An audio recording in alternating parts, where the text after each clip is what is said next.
Welcome to this Rise of the Ronin video. Today we're talking about the new update that has new content for the amazing Rise of the Ronin game, and it is an exciting time. I told you guys that there will be a future for this game, to expect something, and this isn't it.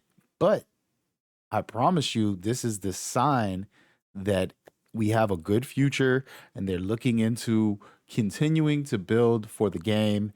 And I recommend for everybody to get in there, play this new content, and so that they can see the data and say, hey, the players really want more.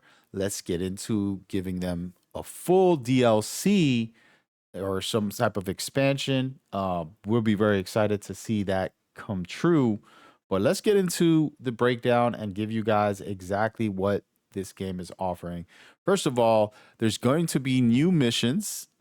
There's new actual dojo challenges as well.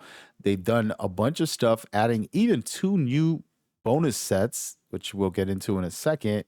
And there's plenty of little details that I'm going to break down and showcase exactly what it is right now. Let's go ahead and check it out so that you guys can see what exactly am I talking about right now. Here it is. Ladies and gentlemen, this is the patch notes. I'm going to show it to you directly as I read them so you can know. And again, it happened in March 22nd. So literally a day after I'm making this video, before I made this video. It says Nightmare Mode has 2 new ally missions. Very cool. Team up and improve local security in unruly areas. Thug, and I actually played this one. Pretty cool. They're really just big areas with a lot of bosses in them. So it's kind of awesome to experience that. And then Path of Chaos. Each playthrough will have different enemies. Very cool stuff. Then they have Eternal Night, the most difficult mission thus far. Tell me what you guys experience when you play that. Should be very cool. Then we go into what I'm excited about when it comes to combat. You have 2 new set bonuses. All right. Furious Tiger and then the Dragon right here. Masterwork versions. And in the details, if you look carefully here, it says Last Ditch Counter-Strike. Then it has enemy key energy. On top of that, neutral attack plus upgraded counter for the Dragon's set bonus. And then you have the Tigers blade flash attack, upgraded forward dash, and then attack up for the martial arts swap. And then, of course, the key regeneration. Top tier stuff. Then, of course, the additional bonus training opponents. To me, this right here is very cool. This is one of the best places in the game to learn and to get good at the game. I personally was improved because of this specific mode, is what made me a better player. And before we go any further, I'm going to showcase that on screen here, give you guys a quick look. First of all, there's a lot of good stuff in here. And then, as you can see, these different characters that you might have never seen before, and then different challenges as well. So take a look, try it out. It's going to get you better. You're going to get good rewards, weapons, gear, sometimes combat styles, a lot of different things that it is 100% worth it, in my opinion. I'm very much excited to see how that all plays out as we go forward. Right. That being said, new appearances for the glider is another feature that they added to the game. Again, these are things that they didn't have to add, but they definitely did, and it's pretty awesome. Now, let's talk about the features that they added. I'm not going to showcase the patch notes on this, but I'm going to explain them.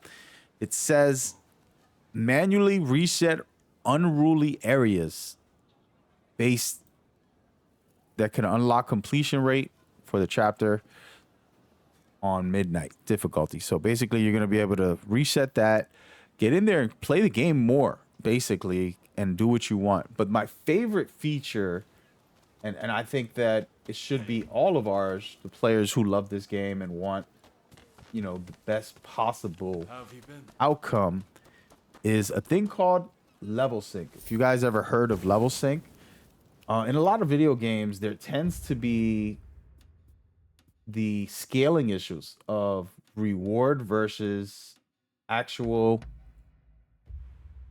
missions where they're lower level. So when you're replaying the game, for example, you end up playing in very low level missions that are not giving you the proper rewards in most video games. And in this game, they changed that feature. So right now, I can go ahead and give you guys an example in game to what I mean. So as you can see right here, right below, each of these missions will have a level, and it says 56, and then I can go to 56. I don't want to get the rewards at 56. So what I'm going to do at the bottom, as you can see, it says apply level sync.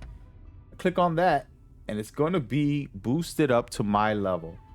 And that goes for all of the missions. So I can basically turn all of them higher so I can get better rewards. So that means you're able to farm the highest level. Right now, 110 is the highest level for gear, but you can get it from anywhere now.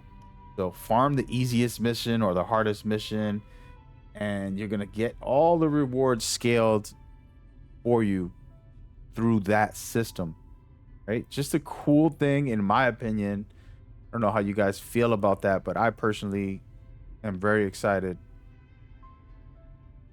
With that out of the way, let's get into some more of the cool things. Hopefully that was helpful to give you an understanding on what to do so that you can get that going.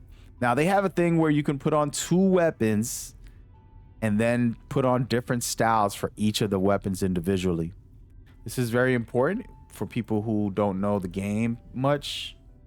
It's pretty simple. You have combat styles, and you're usually stuck with similar ones, but now you can swap and do your thing, which is very cool. And the martial arts now get scored when you're doing the dojo. You're going to be able to get points for the technical skills on that. So that's awesome. And then last but not least, the cats. The cats, guys. You got more cats. You can pet more cats. No, but yeah, I just want to talk about a couple of these things and just give you guys a breakdown on some of this, because in the end of the day, what this means is that they know we want more, and they know that we want a DLC, that we want some content, future content. And these new missions and these new elements that are added didn't need to be there. The game is good, but they did that on top of weapon adjustments and characters and balances and bug fixes, which is standard for every video game, right? They're going to end up doing those. That's all they had to do. But instead, they adding new missions, adding new weapon bonus sets. They're adding new things for us to actually get what we want, which is a new DLC, right? So if you're watching this, type DLC. You can say anything else you want, but make sure you put DLC in the comments as well so that they can know what's going on. I'm gonna send it to the community manager over there at Team Ninja. And to be honest, they're working with PlayStation heavily, because one of the PlayStation Studios ex-devs on Twitter are the ones who posted this information first. They actually helped me see it, and then Team Ninja also posted it. So shout out to those guys. They did a good job to give us the goods, if I would say. And now it's going down. And so lock in. Let's get to it. Put this word out. Social media. If you follow me on social media as well, post it up. Let's get it all out there, guys.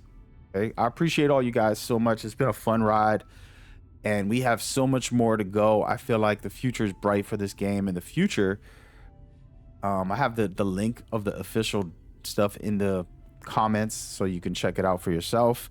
New videos should be popping up right now, letting you see what's going down in my channel. Go click on that. Appreciate y'all. Y'all stay blessed out there. Peace.